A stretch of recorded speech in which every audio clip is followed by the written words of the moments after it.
I'd like to understand, and thank you, by the way. I'd like a broader understanding, I guess, of the relationship of food and exercise and body shape and size and just the whole concept, because I've heard you say previous that it's not so much the food, it's the thought about the food, and it's not so much the exercise or the action.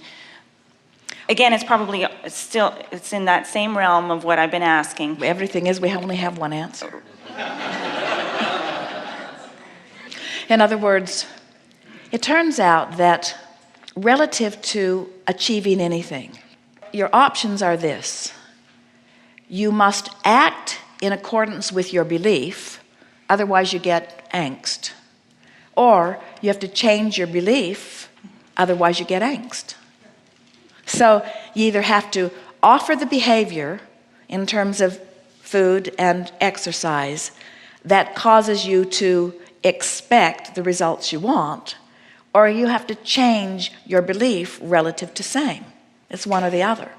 And for most people, it's easier to modify behavior, but we would so rather that you modify your thought.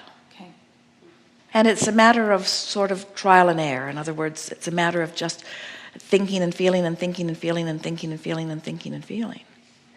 You bring yourself to very clear ideas of what you want, and that is such a wonderful thing.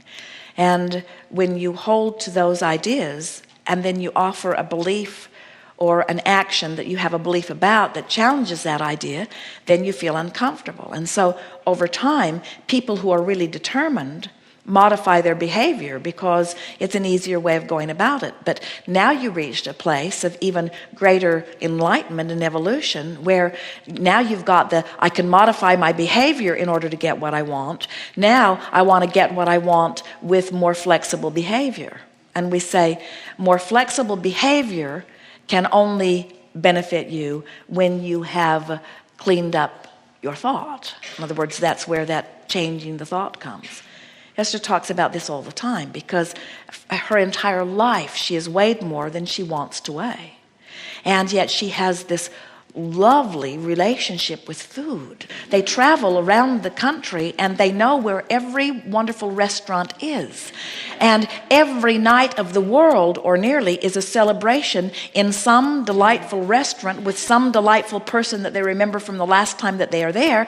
And there's something special on that menu that they remember that they want. And so if she's not willing to modify her behavior, she's got to change her thought. That's just the way the process is. And so what we're talking with her about is making peace with where you are. In other words, you can't sit there and eat something or not go to the gym this day when you said that you were going to. You cannot defy the behavior that you promised yourself or that you believe about. You can't do that and line up energy at the same time. In other words, you just can't eat something that you believe is derogatory to your intention without it being derogatory to your intention. And it's the vibration of it that makes it derogatory, not what you ate.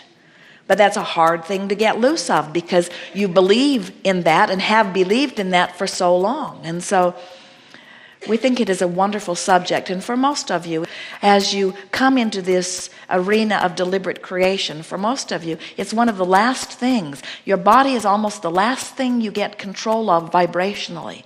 And as we said earlier, it's because you take it everywhere you go. And you interface with it in so many specific ways through the day. Your physical apparatus is the first thing that responds to the theme of your thought, but it's also the thing that you've been thinking about longest since you got in this body. So changing the mood or attitude about your body and its relationship to everything takes some determination. And what we know is that when you care more about how you feel than you do about anything else, everything will come into alignment. But there are a lot of you that it feels too risky to let go of the behavior. In other words, we're talking about the same thing here. It feels too risky to let go of the behavior for fear that I don't really understand this energy thing. Mm-hmm. And so if I let go of the way I've been guiding myself with behavior before I've lined up my energy, my body might get out of control. And we say it would under those conditions. Don't let go of the behavior that's working for you. Let the behavior that's working for you work for you in one arena. And so you've got this action journey that's working for you. Let it keep working for you. And then work on the emotional journey over here. And before long, the emotional journey will feel so secure that the action thing that you've been doing will feel inconsequential. And it will be, relative to everything. Okay. Thank you. Yes, indeed.